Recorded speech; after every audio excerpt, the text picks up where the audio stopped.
Good afternoon. My name is Catherine Kelly, and welcome to the Master Plan for Aging, Mobilizing Your County and Community event, and Happy Older Americans Month. Again, my name is Catherine Kelly. I'm the Senior Government Affairs Manager with On Lok.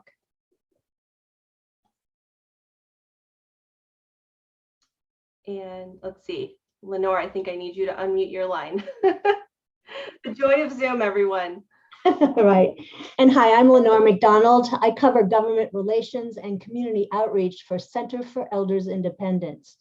Together, On Lok and CEI represent the two Bay Area PACE programs, and we co-lead the Bay Area Health Policy Coalition.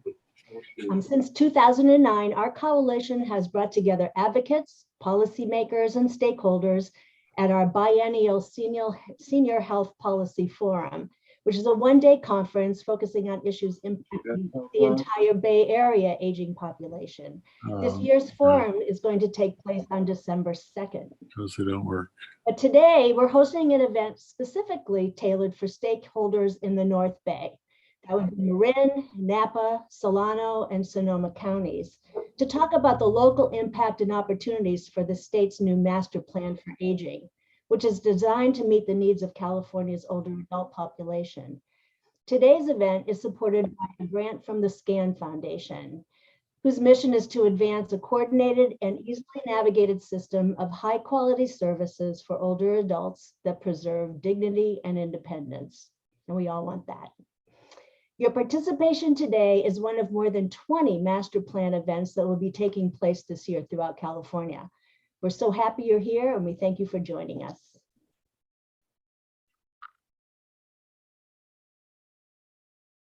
Okay, there we go. Over the past 4 months, our dedicated 10-member planning committee, who represents seniors and adults with disabilities in Marin, Napa, Solano, and Sonoma counties, have volunteered their time to make today's program possible. We've listed their organizations here.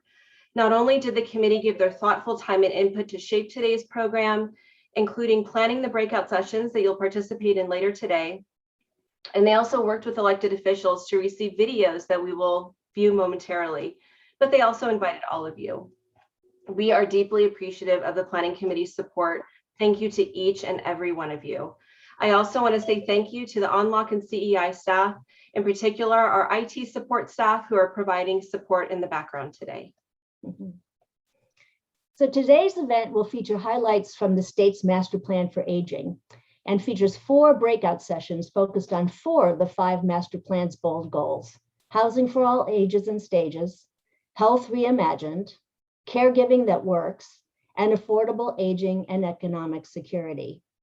Now, our steering committee are choosing to incorporate the master plan's inclusion and equity goal during each of their sessions, rather than have it be a separate session. And we hope you too will consider the inclusion and equality lens as you participate in today's program. After the breakout sessions, we'll all come back together for a facilitated discussion on how we carry this work forward. We have some welcome videos to share with you today from some of our legislators, and we're honored to have received pre-recorded welcome message from Assembly Member Cecilia Aguiar Curry. We truly appreciate the member support in helping to kick off today's event, and we're going to play that for you now.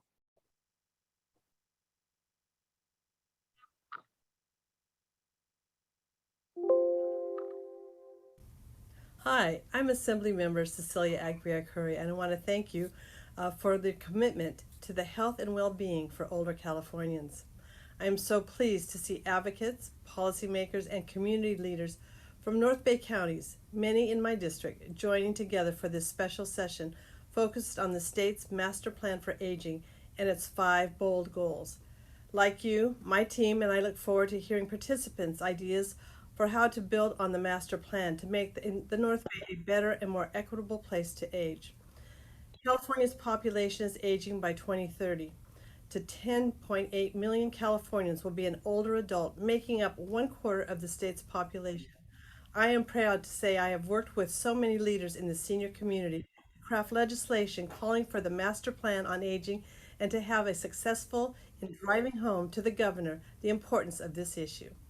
The master plan has given us a blueprint, and now it's up to us to build the systems that will allow people of all ages and abilities to thrive as we age. As community leaders, you know our county the best. Your involvement in its is critical to our success. So, as the chairman of the Assembly Local Government Committee and member of the Assembly Health Committee, I look forward to working with you as we advance solutions for our aging population. Thank you, and let's get to work.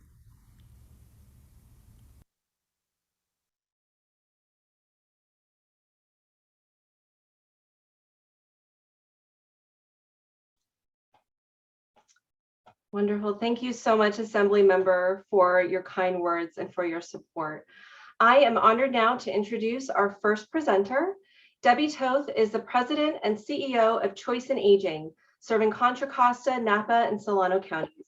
Choice in Aging has been serving the community's frailest members for over 70 years. Debbie was appointed by the governor to the state's Master Plan for Aging Stakeholder Advisory Committee to shape this plan, which aims to serve seniors from all backgrounds in California. And Debbie, I will hand it to you. Great, thank you. I just want to apologize in advance. I have child learner at home, so you may hear some background excitement. So when Catherine was talking about having to mute people for background noise, it might be me. Hopefully not. Hi, everyone. I'm so happy to see so many people engaged in shaping how we age and support aging in our communities. Now more than ever, we have reason for hope. Why? Because we're not the only folks recognizing the massively growing aging demographic, and it's no longer a bunch of folks saying the words silver tsunami. It's now a body of elected officials and department leaders that are creating legislation and re-envisioning how we deliver services. We are seeing all of the aforementioned folks celebrating the increasing diversity of our aging population and coming into a deep understanding of disability as a beautiful part of that diversity. Thanks to my partner in the disability world, Christina Mills, Executive Director of the California Foundation for Independent Living Centers, I now have the gift of understanding and internalizing that concept. I sincerely hope that you're able to get there too. So it's these numbers. So next slide. Thanks, Chelsea. Chelsea is our behind the scenes slide curator here. So I'll be talking to her as well.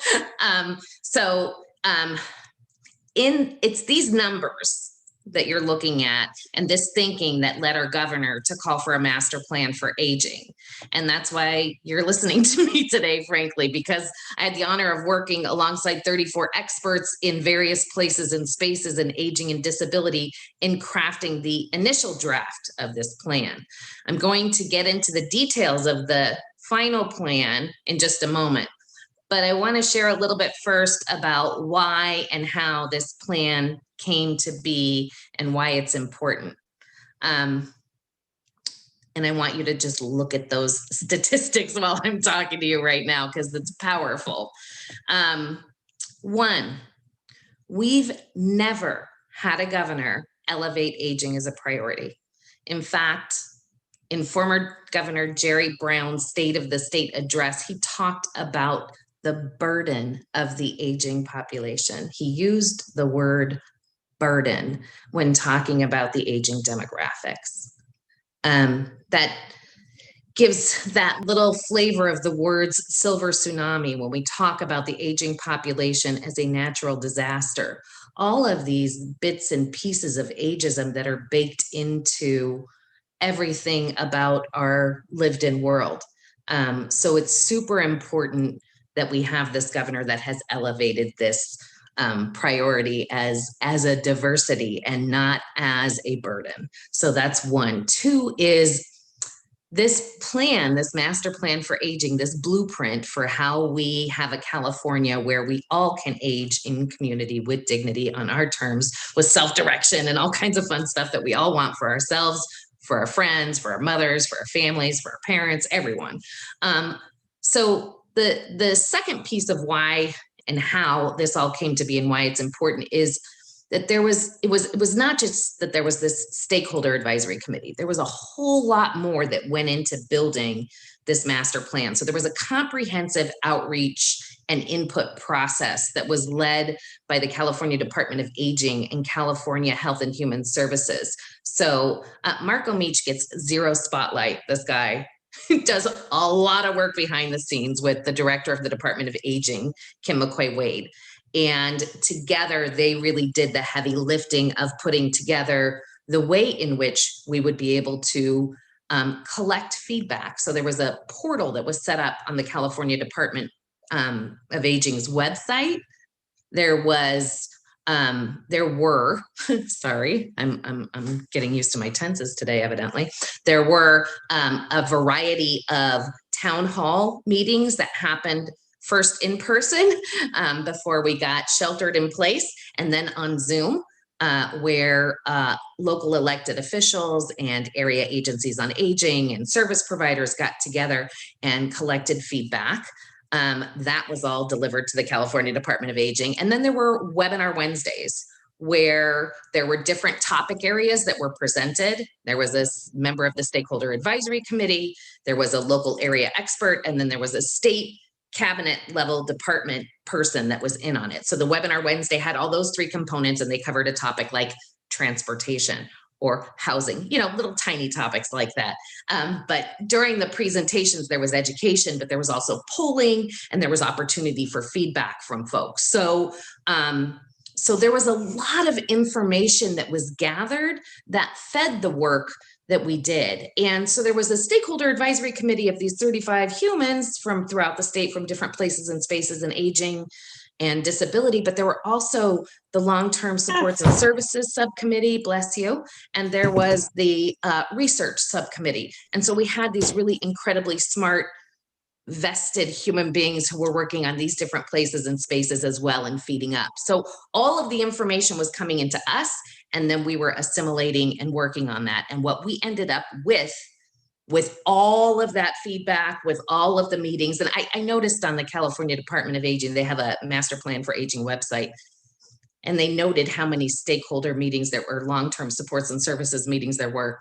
That may be the formal meetings, but there were subcommittee meetings and subcommittee meetings, and these two people, and so there was a ton of work that went into this process that was driven by stakeholder feedback experts and people from different places and spaces. So that was something that was really, I think, unique in my 19 years at Choice and Aging. Unique to this experience was just that collecting of so much feedback to develop this. And then the third is that during the process of taking all that feedback, putting together all this work, working in these 4 goal areas, we started with 4 goal areas. During this process, we as stakeholders got a very deep education in equity and ableism. So we all, or most of us, came into this as aging experts and left with a very different lens.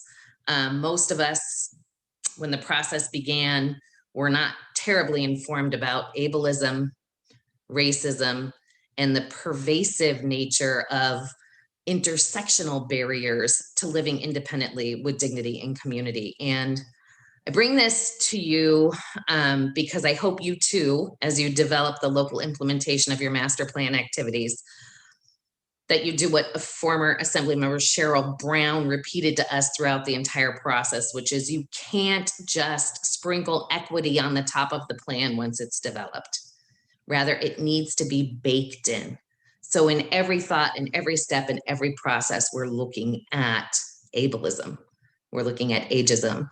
We're looking at racism. We're looking at gender identity. We're looking at intergenerational places and spaces. So there's so much that we need to consider as we think about our local adoption. So back to what we created was 800 recommendations. So that process yielded 800 recommendations in the 4 buckets. We had 4 goal areas that we were working on as the Stakeholder Advisory Committee.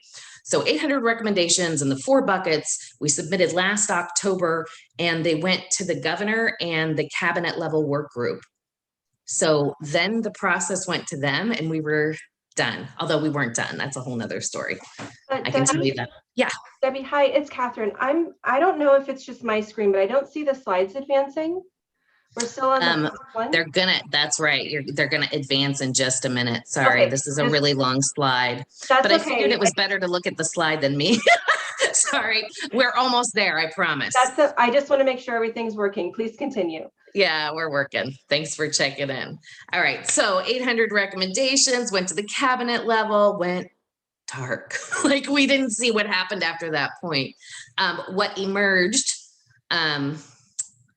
from that process was a master plan for aging that had 5 buckets, not 4 buckets, and had 132 initiatives that were underneath 23 different strategies. I know that sounds complicated, but it was a lot less complicated, evidently, than our 800 plus recommendations. So sadly, the release of the master plan for aging was the day that our nation's capital was under siege. And I have so much to say about that. And I'm going to behave because Catherine and Lenore will mute me. So anyway, that's when the master plan was released. Here we are. We're in the midst of our moment. Why? Because the world has now spent a year seeing what we've known all along. We have a broken system. We gained 3 decades of life experience in the last century, and we've done precious little to plan for it.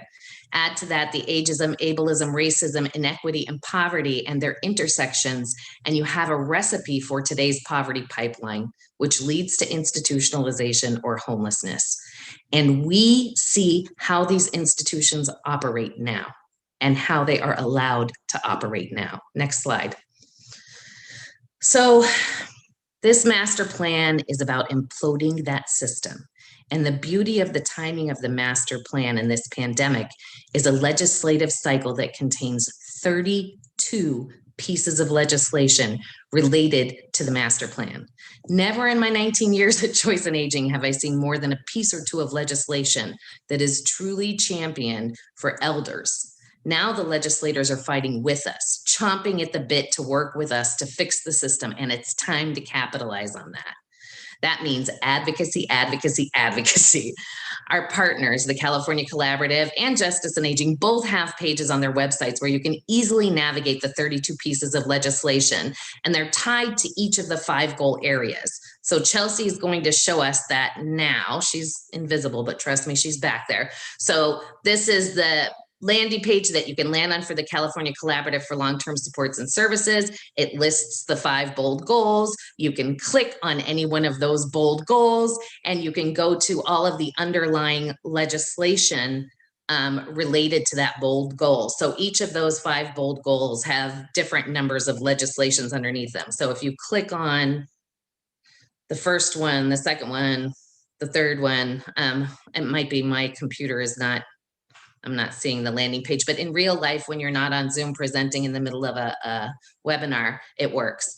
So try it at home. But you can go there and click on it, and trust me, in real life, as I said, it works. So you would be able to see what different legislation falls under each of those categories. So back to, oh, there you are. Now you can see the underlying all the bills for each one of those 5 bold goals. You can click on those. So we're going to go back to the presentation. You guys get the picture, right? So we'll go back to the presentation. So let's have a look at the 5 bold goals. Next slide. And because I wouldn't be me if I didn't point out something badly bold, I will walk you through a mostly positive story of cheerleading about our blueprint for the master plan for aging. So something y'all know, but bears mentioning, is there's no way that 5 goals could cover the myriad of places and spaces that need thinking, planning, and investment in our California for All aging infrastructure.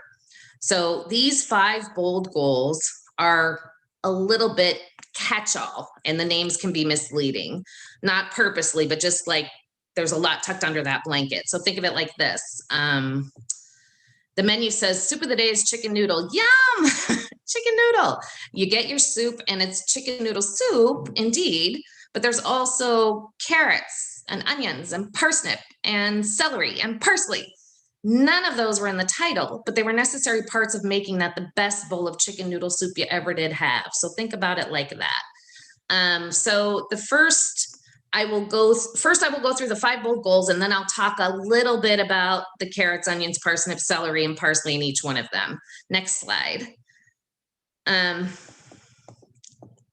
So the 5 bold goals, oh, sorry, I made you go too soon on the next slide. Thank you, Chelsea, for reading my mind and not listening to my words.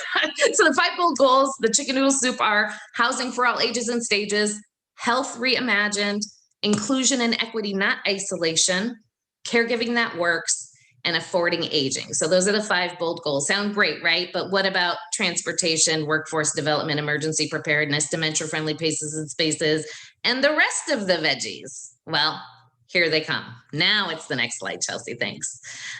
So first, I want to note that all of this information on the master plan for aging can be found on mpa.aging.ca.gov. That is the website dedicated that the California Department of Aging set up that is dedicated to the master plan for aging. And I'm sure somebody can put it in the chat. It is a site exclusively dedicated to this, and it has the data dashboard, which I'm not going to get into today, but let me just tell you, service providers, advocates, stakeholders, and the rest of the entire population of California that cares about aging is thrilled that we have a data dashboard. It's a great start. It's not done. It needs more information. It needs to be broader. We need to target more things, but it is a phenomenal start. So back to our bold goals. So bold goal is first bold goal is housing for all ages and stages. That's pretty self-explanatory right now. What about all the other stuff you see in the margins on this slide? They fall under this bold goal.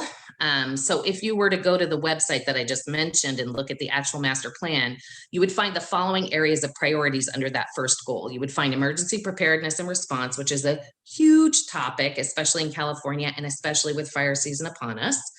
Transportation beyond cars. I'm gonna go off a little bit on this in just a minute. This was that badly bold place that I talked about, and I'll give you a little more information on that. The next is climate-friendly aging, and hello, yes, we care about being good stewards of our planet as we age.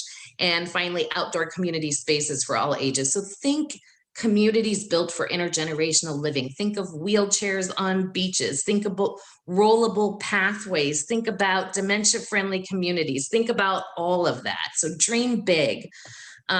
So let's talk about that gorilla for a minute, that transportation. In my 19 years at Choice in Aging, this is the one determinant of independence that has seen zero change. 5 decades of studies on accessible transportation for the disabled and elders, and we have nothing to show for changing according to everything the studies said we should have done. That is the landscape in transportation. Those of us who provide it do so because in our service delivery system, we see the pervasive inaccessibility, and we see people end up in institutions who otherwise do not need to be because they don't have transportation that's accessible, affordable, available, all of these things. And in the master planning process, we lost this battle. I personally worked with a local transportation expert and spent hundreds of hours developing the transportation piece of the master plan. It is the only part of the master plan the stakeholder advisory committee worked on that was completely discarded and replaced with something entirely meaningless. I know, harsh words. Catherine and Lenore, don't get too upset with me. I'm going to go positive in just a minute, I promise. So rather than lament about this for the rest of the day, I will challenge you to get involved. Advocate, be a voice, join your local paratransit coordinating council, go to the California Transportation Commission meetings, reach out to your elected officials, email me and ask to be added to our transportation advocacy group, and do all the things, all the days of all the years until this has changed. How will you know when we have arrived at true accessibility? When the system is built around the local needs currently. We have to figure out how to fix the system. Imagine every person who cannot take fixed route or drive their own vehicle can get where they want, when they want, and then you will know we have arrived. So back to those bold goals. The rest are brilliant and they're pretty self-explanatory. I went over them a little bit. Today's breakout sessions are going to cover 4 of the 5 bold goals, 1, 2, 4, and 5. And your presentations and discussions will center around certain aspects of these goals, but I want you to know there is so much more work to do. Today is your start in crafting your local master plan implementation, but please, please, please don't forget the parsnips or carrots or onions. You get the picture. So next bold goal is health reimagined. Again, we tend to think of health as healthcare, and we tend to think healthcare systems. There is so much more than health as an as a system. It is an indicator of quality of life. It includes our friendships, our spiritual health, our nutrition, our outdoor recreation, our social connection, like everything comprises our health. And so in this bold goal area, the strategies addressed bridging healthcare with home. So we need to be able to have healthcare in our communities, geriatric care expansion, healthcare as we age, dementia in focus, lifelong healthy aging, nursing home innovation. Next slide. So this slide is inclusion and equity. This is our third bold goal, not isolation. It's the one bold goal that doesn't have a breakout session today, but like a former Assembly member Cheryl Brown said, you need to bake it in. So hopefully you think about this theme as you navigate the other 4 bold goals, but it will certainly beg much work for the future as you see what it all includes. So in this bold goal, we've got inclusion and equity in aging, protection from abuse, neglect, and exploitation, closing the digital divide, opportunity to volunteer and engage across generations, opportunities to work, California leadership in aging. So as you can see, there's a heck of a lot to unpack, and there's probably not time. So it's a good thing that's not a breakout session today, but it's work for the future. Next slide. So caregiving that works. What a heady thought, right? Again, caregivers cover so much: informal, formal, workforce, respite, education, support, caring for the caregiver, and so much more. Such a key component of living independently in the community. So in this bold goal, you will see families and friends caregiving support, good caregiving jobs creation, hello, and virtual care expansion. Next slide. Finally, we have affording aging. What? Who can afford aging? Hopefully all of us. This very large, bold goal includes ending homelessness for older adults, income security as we age, and protection from poverty and hunger. When I see this bold goal, I think of justice and aging. They are doing so much work in this place and space, and they do a tremendous job of advocating and educating all of us. Check out their website and get ready to learn and engage. Next slide. So finally, I want to thank Catherine and Lenore, On Lok and CEI, for creating this amazing platform to learn and plan together.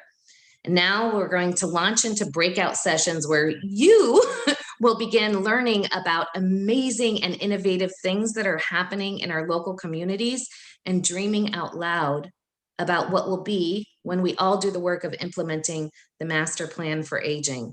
So get your creative brains on, get your sponges out to absorb everything you're about to hear from some really innovative leaders in our communities.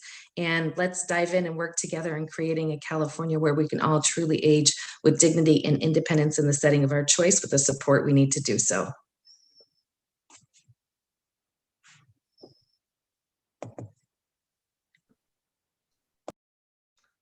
Thank you so much, Debbie. Big virtual round of applause for Debbie. Thank you so much for your time, for your leadership, for your energy.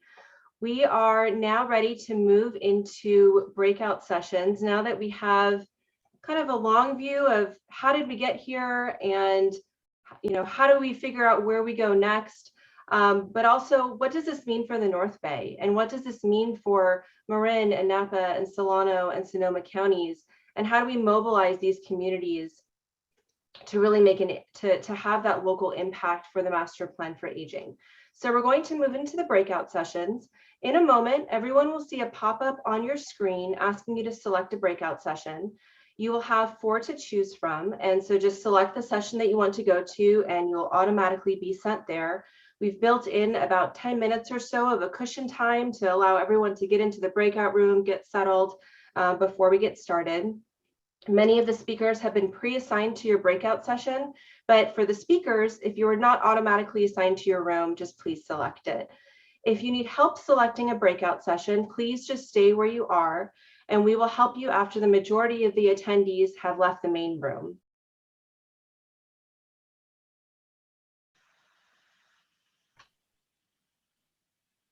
Hi, everybody. I hope that the breakout sessions were productive and you learned some things and maybe have some more questions to ask. And hopefully you'll be able to have an opportunity to reach out to our speakers after the session, and we'll be providing recordings and other information that took place during those breakout sessions for you. But right now, to welcome us back, We have some pre-recorded messages from two of our legislators, Senator Mike McGuire and also Senator Bill Dodd.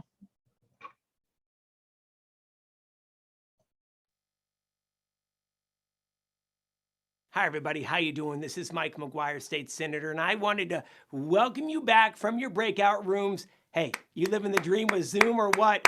Thank you so much for allowing me to be part of this critical conversation on the Master Plan for Aging. I just want to say that the work that you're doing each and every day, it's remarkable. Nothing is going to be accomplished in this state without the bold leadership that you bring forward each and every day in your community. And here's what we know. Your work, it's more important than ever. 10 years from now, the Golden State, it's going to be home to nearly 11 million folks over the age of 60. That's nearly twice as many folks as 2010. And we Californians, we're living longer than ever before. And what we know is we need to move quickly to meet the needs of older adults. And the master plan, it's going to be a blueprint for success for tens of millions of our neighbors in the decades to come in every corner of the Golden State. Again, thank you so much for the wonderful work. I look forward to our partnership in the months and years to come.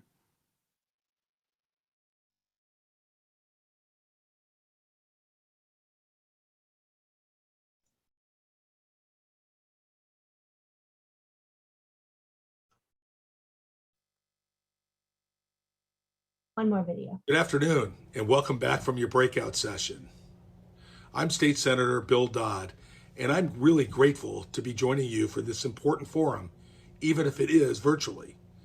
This forum is a great opportunity to learn about the important work being done to advance the Master Plan on Aging, both at the state level and right here in the North Bay. It's encouraging to see an administration under Governor Newsom that is prioritizing senior issues, and my colleagues and I have seized this opportunity to advance that important policy goals contained in our Master Plan for Aging. This past year has been a tough one for everyone, and as you all know, COVID-19 disproportionately affected older adults, especially those living in congregate settings like skilled nursing facilities. That's why I again focused my legislation this year on supporting seniors and introduce a bill that builds upon my work last year, providing much needed flexibility to the California Community Transitions Program that provides transition services to seniors and people with disabilities who want to return to living in a community-based setting. This program helps to realize one of the foundational goals in the master plan, ensuring we provide access to the services people need to live at home in our communities and to optimize the health and quality of life. Some of you may have heard me say that we as legislators are often known as jack of all trades and masters of none. But it's only through the expertise and knowledge from amazing advocates like all of you that we are able to advance policies that bring the kind of transformational change needed to ensure we all have the opportunity to age in place with dignity and choice. And for that reason, I want to take a moment to thank all of you for taking time out of your everyday work to host this important forum for our community members. I hope you enjoy the rest of your breakout sessions. Thank you very much for having me with you today.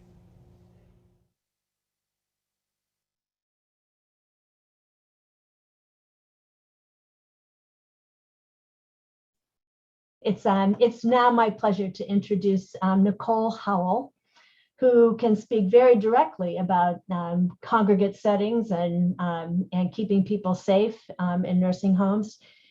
And in alternate care settings. Nicole is the Executive Director for Ombudsman Services of Contra Costa, Solano, and Alameda counties. And she's responsible for serving 29,000 residents who are living in long-term care facilities, ensuring that they have access to the highest level of care, respect, and above all, are able to live independently and avoid abuse and neglect. When she's not working, she's also a big fan of the Oakland A's, and we hope they stay there here in our community. Woohoo! Nicole, I'm going to hand it off to you. Thanks. Thank you, Lenora, and I say a wholehearted go A's. I want to thank all of you for making the time to be here today and to really dig into what the Master Plan on Aging could mean for the North Bay community. I want to thank all of our facilitators and our panelists, and I appreciate all the good work you have done over the last few months. And I know that we can't be in 4 different Zoom rooms at the same time, so we are going to take this time to come together to sort of have little report outs so we can learn a bit about what other people have been working on and what they discussed in their groups. So I'm going to start out with housing for all ages and stages. Can I get my facilitator from that room to come forward and share your report out? There may be some time to react to this, so if you have questions or comments, you can feel free to drop those into the chat. Thank you. I'm Jerry Lalondeberg. I am reporting on the Housing for All Ages and Stages segment. I'm going to try to summarize a large conversation, but thanks, first of all, to the people who actually put the master plan together. I encourage everyone who is on this call to seriously study the work that brought this to you. It's so deep in what was done and the efforts that were made. In the 5 goals, the first listed goal is housing for all ages and stages. And a brief look at the plan shows that there's about 11 major initiatives, which include such things as bolstering production, providing tax credits, and prioritizing the types of housing units, advancing fair housing and equity by conducting outreach, education, and surveys, as well as prosecuting violations of anti-housing discrimination laws, reviewing housing planning and data indicators, assessing the feasibility of expanding adult family home models, exploring housing options with housing for all, and linking it to what Medicare may be able to help to provide the resources for, enhancing technology and housing, and initiative 11, housing modifications. Our group was facilitated by C.B. Wall, who's the Community Innovation Planner for Sonoma County Human Services Department, Adult and Aging. To summarize the phrase in her introduction, this is about living where we choose. Just as simple as all that. Our first presenter was Linda Jackson, who is the program director for the Marin Aging Action Initiative. Linda has over 35 years of experience in civic and leadership and project management. The Aging Action Initiative in Marin is a collective of over 65 different agencies, grassroots organizations, commissions, and neighborhood groups who are collaborating. Linda reported for us on the housing element, and it's something that we should all be paying attention to over the course, particularly the next 2 years, because it gets into technicalities of the general plan, but it also gives us a real opportunity to put into concrete the plans that the communities are going to do. Affordable housing element of the plan means that a person should only spend about 1/3 of their income on housing, but in Marin there are 59% of the seniors who are paying more than that amount, and that's true throughout the state. The other issue that Linda raised was both the process of the planning, but also the impact that it has when people lose their housing. When people retire, they're not getting the additional income that they need. And if a partner dies, they're stuck in a place that's very uncomfortable and very difficult. The projects that are involved in the actual general plan can actually anticipate that. The source of some of what she said was the American Community Survey. We must recognize the values and the contributions of those so people can stay in their own hometown. So the elders that are in towns now who expect to be there for the next 5, 10, 20 years, you can put the plans into place as to what you need. Rachel Guinness was our second presenter, and she's the Senior Construction Project Manager for Hello Housing, their accessory dwelling unit program called Bright in Our Own Backyard. They guide homeowners through the feasibility, financing, and design, permitting, construction, and leasing of accessory dwelling units. She cited both Marin and Napa County in terms of their leadership in funding ADUs and the county leadership. She also cited Napa's was the first to look at housing through the lens of the Human Health Initiative.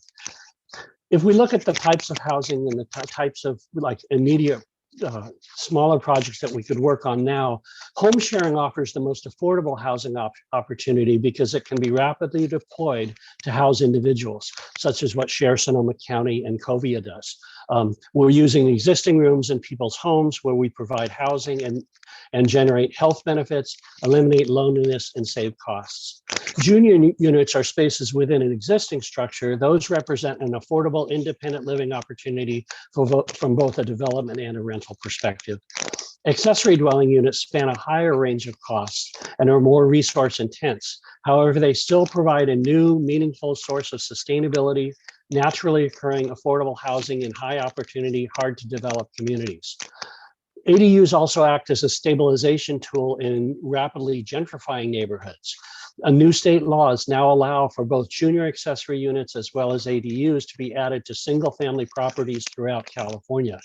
These units are providing stable, permanent rental housing for populations hardest hit by the pandemic, including many older adults. So Jerry, I want to thank you for all the information so far. We need to wrap this section up. So I'm curious, if you had a magic wand and you could enact one of those policies today, what is the one barrier you would need to remove to start making progress on some of the initiatives you think your group thought was really important?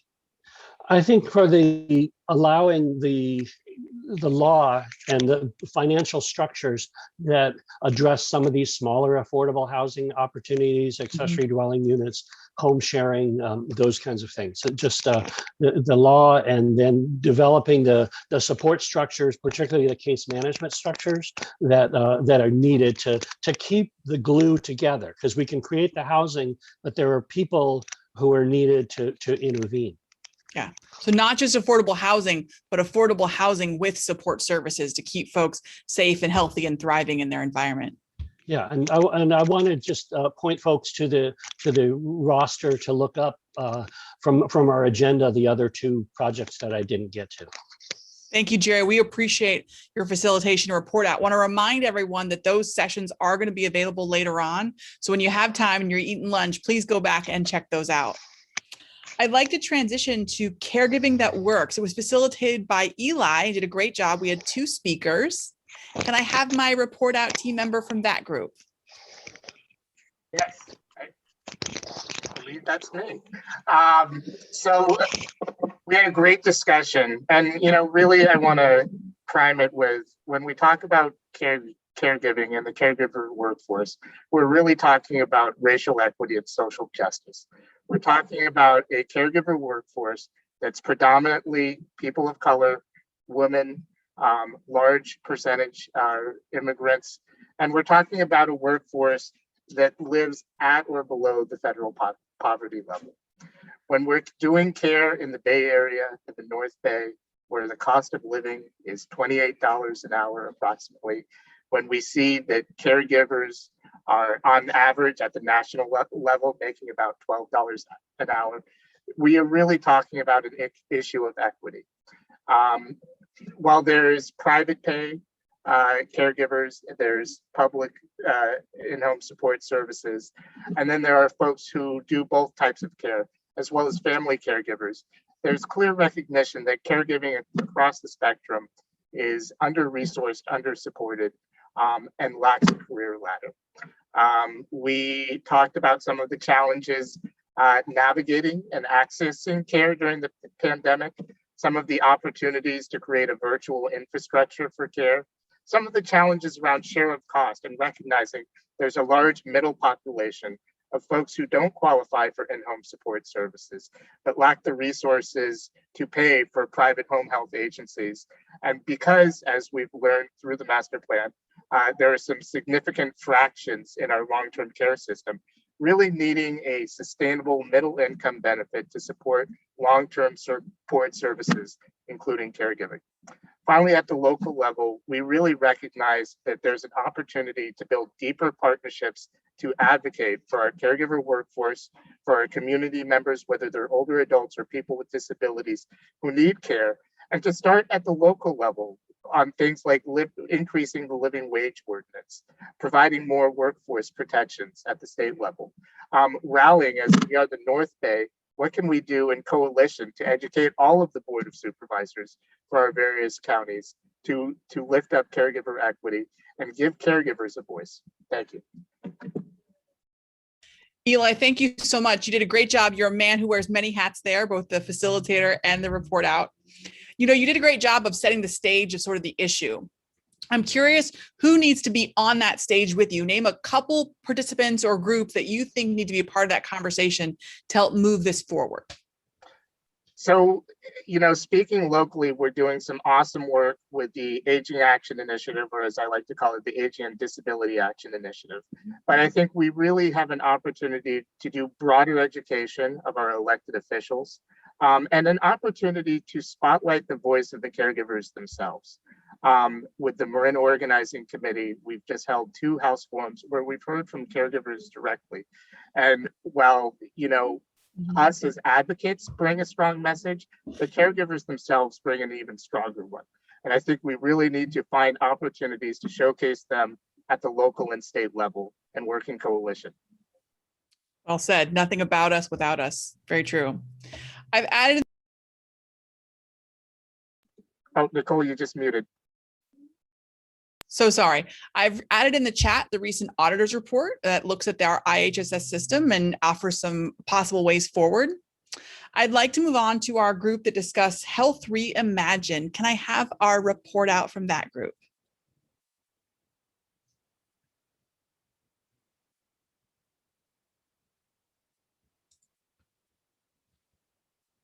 Do I have anyone who wants to step Thank forward? you. Excellent. Yeah, so sorry. I couldn't get to my unmute control. Hi. So I'm with the Alzheimer's Association of Northern California, and I'm going to be reporting out on that. So the Health Reimagined goal, the master plan for aging, is also a big area. It has 5 strategies. We focused on the first 3. So the 5 strategies are bridging healthcare with home care, healthcare as we age, geriatric care expansion, lifelong healthy aging, dementia in focus, and also nursing home innovation. So I guess that's really 6. We just chose to focus on the first 3. Our session was facilitated by my colleague, Shelley Dombrowski, the North Bay Regional Director for the Alzheimer's Association. And our panelists were Dr. Winelena Canio, who's the Chief of Geriatric Medicine and Continuing Care for Kaiser Permanente Santa Rosa, and also was a member of the Governor's Alzheimer's Task Force. Jennifer Winters, who was the project lead for Queen of the Valley Hospital's Geriatric Emergency Department accreditation and is also their Director of Major Gifts for the Queen of the Valley Foundation. And Chloe Cook from the Marin Health and Human Services Agency, Aging and Adult Services. So the basic idea that they all talked about is that California's healthcare system is not well designed or prepared for the aging of our population. One particular area of problem is that we have a severe shortage of geriatricians, both nationally and statewide. And so the primary care workforce is not trained to recognize or appropriately deal with the unique needs of older adults and people with disabilities. And people, Eli can speak better than I can to the long-standing challenges that people with disabilities have had with getting accessible and competent healthcare. So our speakers focused on innovative models for addressing those challenges, including comprehensive geriatric assessment, which has been shown to improve outcomes for frail elders, home visits by geriatric outreach teams, which have been shown to decrease mortality and reduce nursing home admissions, geriatric day hospital care, which has been associated with reduced institutionalization and death, greater independence, and higher levels of physical function.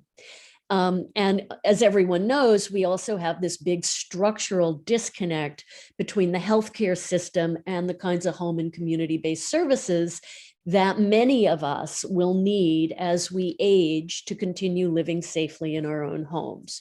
So Chloe presented on Marin's Aging and Disability Resource Connection, which is a really successful model for bridging that gap and getting people the services that they need. There are links to all of these innovations on the registration page. And let me just stop there and ask you, Nicole, for your question, which I hope I'll be able to answer. Well, Jessica, thank you. That was a really great report out. Something that sticks out to me is you talked about sort of the lack of qualified and trained geriatricians. And so I'm wondering if the group had an opportunity to discuss what, if anything, we can do in our communities to encourage, maybe young medical students to go into that sort of work, or to expand the scope of other practitioners. Yeah. So I think that it takes 15 years to grow a geriatrician, right? And there is a structural stupidity at the federal level that only Congress can deal with, which is that people who are certified geriatricians have to do an additional year of a geriatric fellowship, so more training, and then they get paid less than people who have less training. Anybody who becomes a family care physician or an internal medicine specialist has that less, one doesn't have to do that additional year of training and gets reimbursed more. So people have been familiar with how primary care physicians, family care specialists get paid lower. Geriatricians get paid least of all, especially in light of the additional complexity of their patients. So I think the state of California is spending some money on increasing geriatric fellowships, but I think it's widely understood that unless Congress deals with the underpayment through Medicare, trying to get more people to go into geriatrics is just swimming against the tide. And so what Dr. Canio really is talking about, and what all of our panelists spoke about, is that what we really need to do is figure out how to leverage the geriatric specialists we have into interdisciplinary teams and increase geriatric competency of the general healthcare workforce. That was a lot. And I also just want to say, I see other people, the structural stupidity really resonate with them. So the first person that can put that on a shirt and drop that in the chat for us all to buy and have a little money go back to the Alzheimer's Association to support them. I'll be the first one to buy that. I wrote that down. That's amazing. I really agree with that, Jessica. Thank you for offering that and being bold. Don't quote me. Okay, I'm not going to say like Jessica in the, you know what I'm saying? I mean, I'm not saying what Debbie might not do on the shirt, but for me, that was great. So our last breakout group is affordable aging. Can I have my little report out person from that group come forward?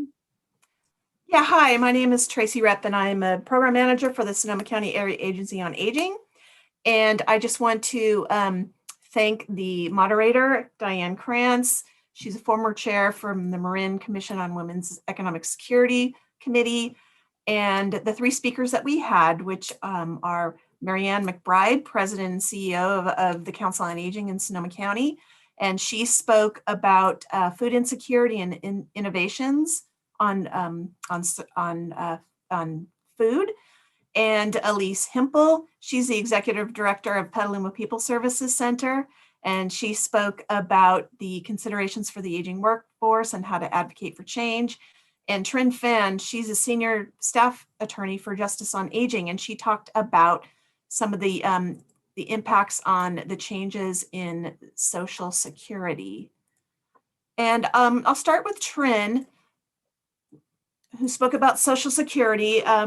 She did say that the models say that by 2060, 25% of people in the nation are going to be older adults, and we all know that many of our counties here have already reached that or exceeded that number. One of the things that was very interesting was that that these amounts of Social Security that are being given out on a monthly basis are based on eligibility requirements and criteria from 30 to 40 years ago. So the first thing that needs to be done is that needs to change. These programs need to be updated because they don't really reflect what is actually happening and what the cost of living is here and how people can manage their income as they age. They are, because of this, they're naturally restrictive.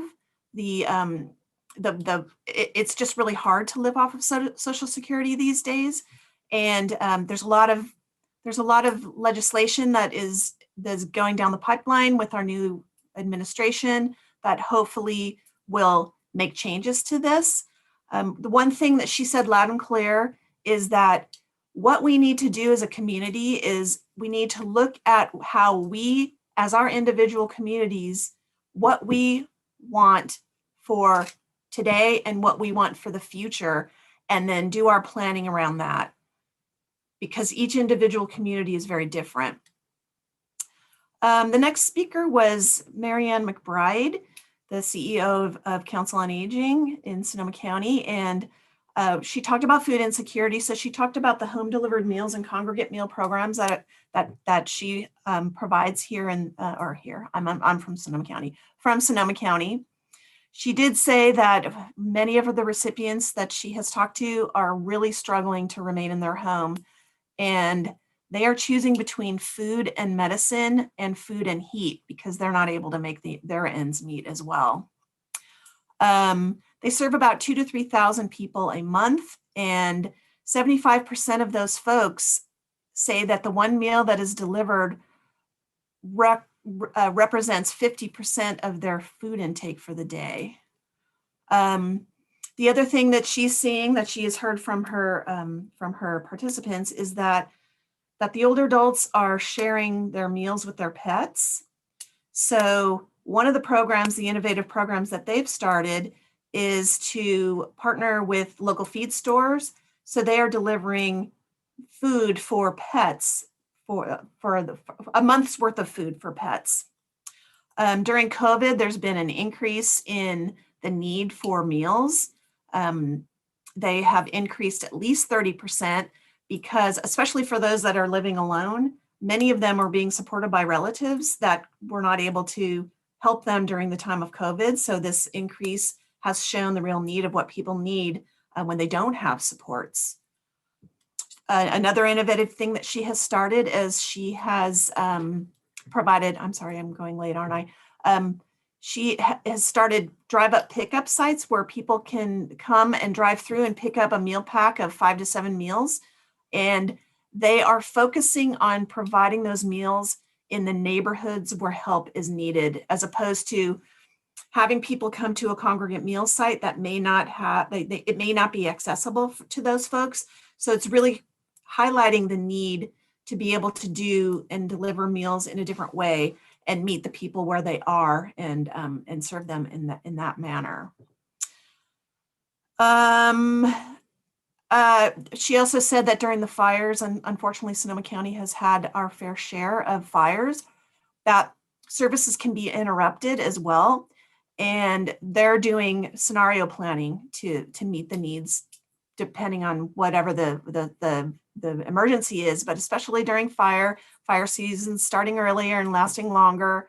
And so they are looking to deliver shelf-stable meals to meet that need, especially if their staff or their kitchen is disrupted in creating the meals. So that is another innovative approach that they're doing. They also rent out their industrial kitchen, and they also are selling some of their food as a gourmet meals, and that also brings in additional revenue for them. And she just ended with saying that food is important to the quality of life. And then the last person that spoke is Elise Hempel, and what she was saying is that she thinks of employment as two different types of employment. One is life enhancing for people that actually want to get out, socialize, be with, having intergenerational connections, being with people, liking the work that they do, and just like the connection. And then the other is the life sustaining, which generally is people that are low income, that have to work because they don't have options. And a lot of times they have their own barriers because they may be caregivers themselves and they may not have transportation, which is also a barrier. Let's see here. She praised the master plan for aging, which we all do, saying that this is giving all of us a starting point to launch off and just kind of focus and reframe how we address what employment might look like. And she was saying that we as a community should focus on talking to the employers to talk about how they can be more flexible. Maybe they could do flex schedules with 2 or 3 hour times of work schedules, or more part-time. Tracy, thank you for this report. I want to get a chance to make sure we get to ask you a question. And remember, we're going to have questions from the chat also. So I'm wondering, of all of the solutions that you heard, is there one that you feel like is really strong and we all should be sure to hear? Well, I think as we all age, we all are going to be on Social Security. So getting those Social Security benefits increased and be in line with what the cost of living actually is, and get rid of the inherent barriers that are precluding people from getting Social Security. There was also talk about immigration, documented and non-documented folks. A lot of it starts there, and also just, well, it's income and also employment, and getting people to feel a little bit more safe about how what does their retirement look like? Do they have a retirement plan? And talking to employers and maybe incentivizing employers to get in this conversation too, just to keep the income level there so people can age in place. Thank you so much. So guys, you are not off the hook yet, because we are asking folks to drop their questions into the chat, and we're going to get a chance to have a little bit more of in-depth conversation. So I wanted to go back to something that someone said earlier in the chat. And Jerry, this is to you. So can you talk about a little bit of how we as providers and we as communities should be addressing older adults who are also homeless? Did your group talk about that at all, or offer any insights into that? We didn't talk specifically about homelessness. Our last presenter talked about dementia and those issues in their services that they're providing in Napa County. I would simply point everyone to the parallel state plan that's been developed. There's an action plan for homelessness that was just put out by the state homeless council and finance committee. It dovetails, in my opinion, completely with the master plan on aging.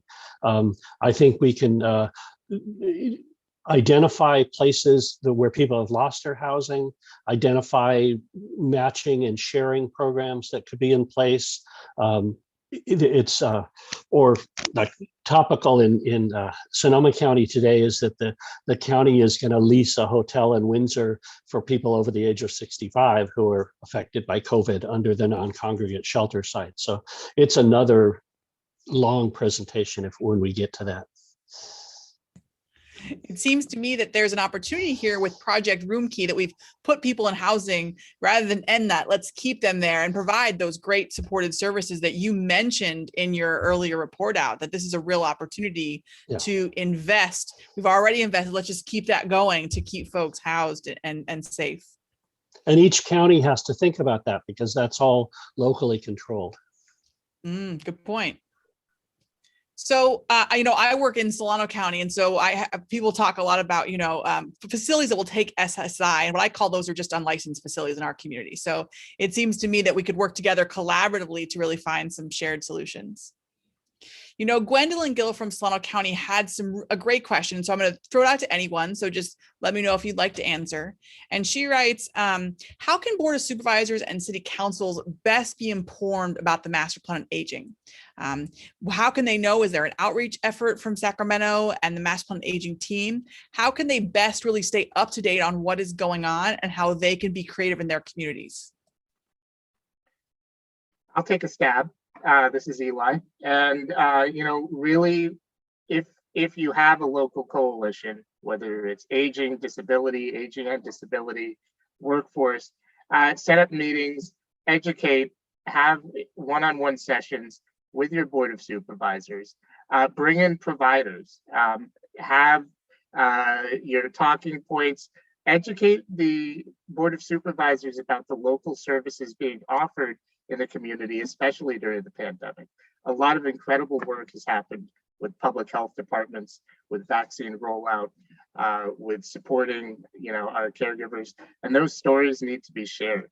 I think there's many talking points that could be developed, but at a very basic level, it comes down to advocacy and building that local grassroots network. Does anyone else want to jump in with anything that their sort of breakout groups discussed?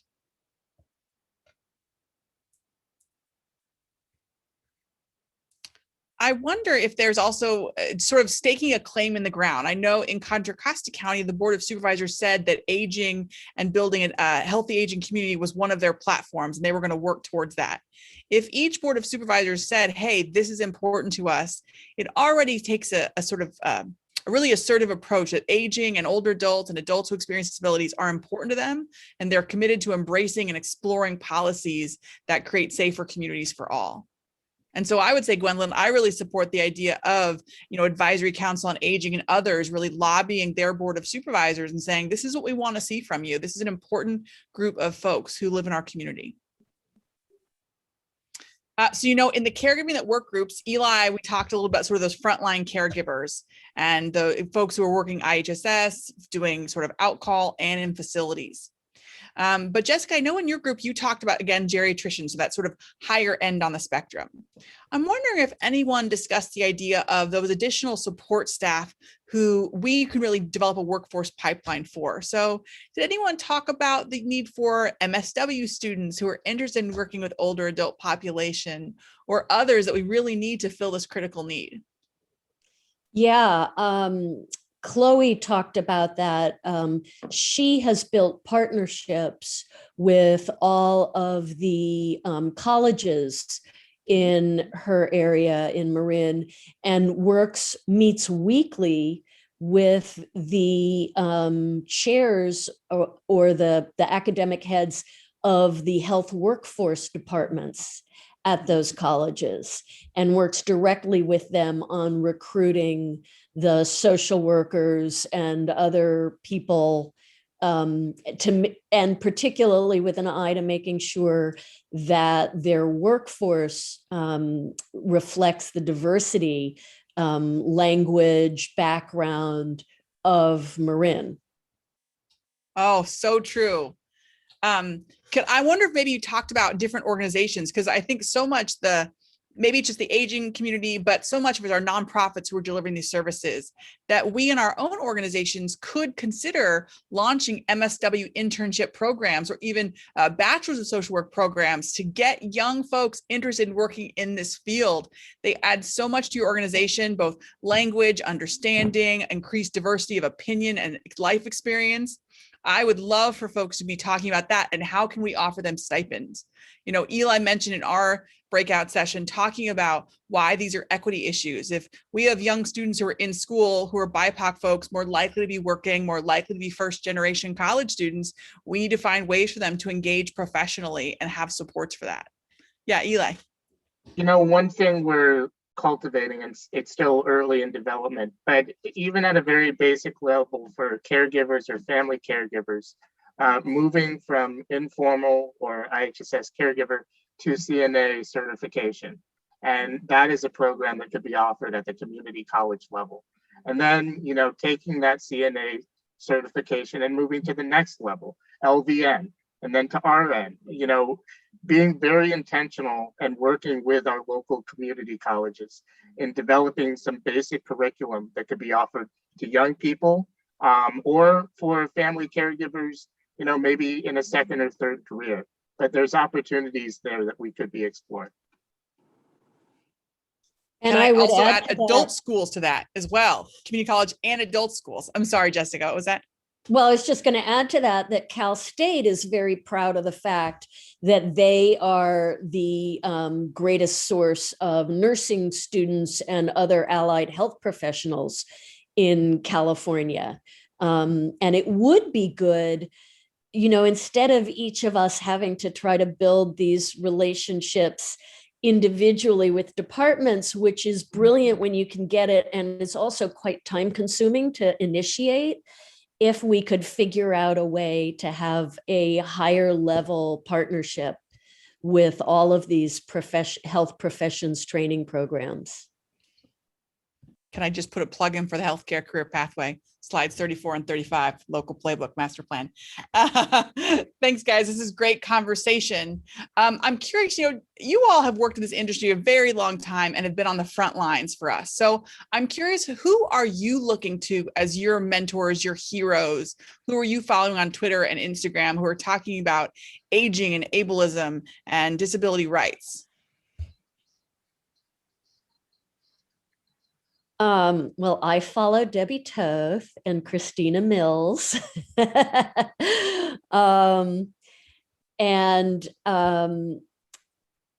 also follow the SCAN Foundation, which, underwrote this event, and it's just been really smart and really strategic in building the coalitions that we have right now doing this work.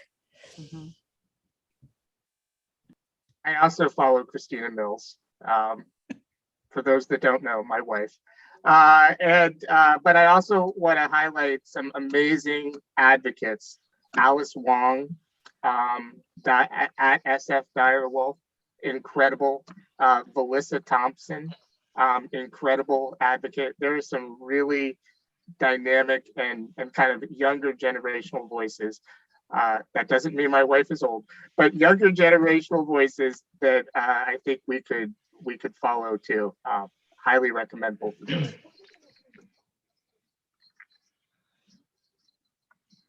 Tracy and Jerry, what about you? Who's inspiring you these days?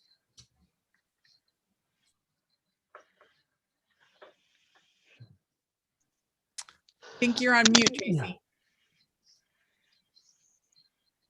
I think that we, in terms of the spaces, I'm looking more at the intersectionality of spaces as well as the conversations that are going on, paying close attention to those in the homeless space and in the place where folks are elders, trying to figure out how to create that respect and the communication.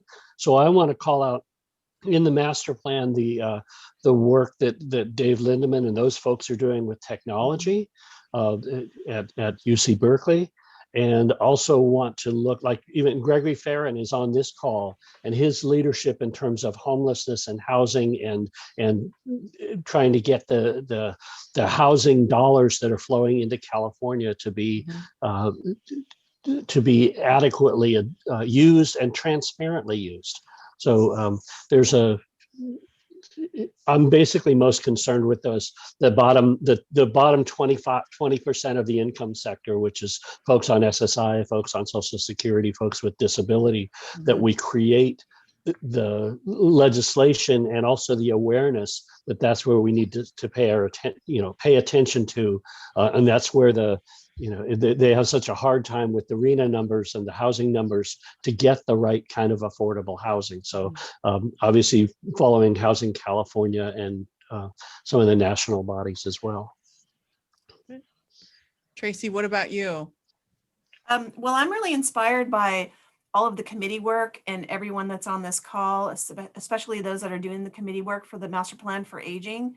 I'm inspired by that our governor has finally risen this up, and I'm inspired by Kim McCoy Wade, the California Department of Aging director as well, because that is a priority for her as well. And I'm really inspired, which totally intersects with the Master Plan for Aging, is the Age Friendly Initiative, and how important that is for all of the counties and the country to embrace that, because that is interwoven through all of the Master Plan for Aging, and it addresses all of these issues. And if we can all come together and create an age-friendly, dementia-friendly community, then we will all be better off. Yeah.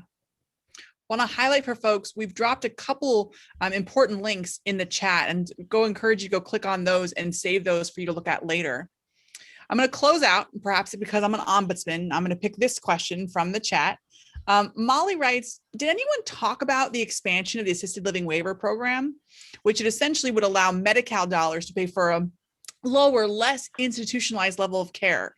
And really, we saw during COVID that folks who were in skilled nursing, that was a lethal place to live. And really the only difference in my experience from folks who are in skilled nursing and RCFE oftentimes is simply their ability to pay, or if there's someone who's a Medi-Cal recipient. And so question, as we close out, did anyone talk about expanding that program or different ways that we can pay for long-term supportive services in a congregate care setting?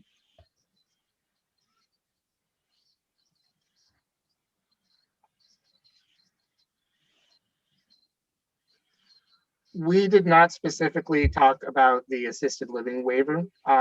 We did talk about the large middle income, the Californians who don't qualify per Medi-Cal and in-home support services that can't afford private home health care. And, there was a big push, and many of the advocates on this call with the California Aging and Disability Alliance to create a long-term middle income benefit. And that fight must continue until we have a long-term services and support daily benefit that folks can use to pay for, whether it's caregiving, home modifications, assistive technology, all of the, and service coordination, all of the services and supports it takes to live at home. We're going to be in this cycle of institutionalization or spending down into poverty, which is just not sustainable, especially for a state of 40+ million. Absolutely. Anyone else have some thoughts on that? Tracy, yeah. Yeah, I just want to say, speaking for Sonoma County, we have one agency that does the assisted living waiver, and I talked to the owner of that yesterday, and he said that he is very encouraged because he has been able to expand the assisted living waiver beds at his particular location from, I think, 6 to 12, and he wants to expand more. And I asked him, I said, how's that going? How's the money flowing? Because that has been a barrier in getting the reimbursement.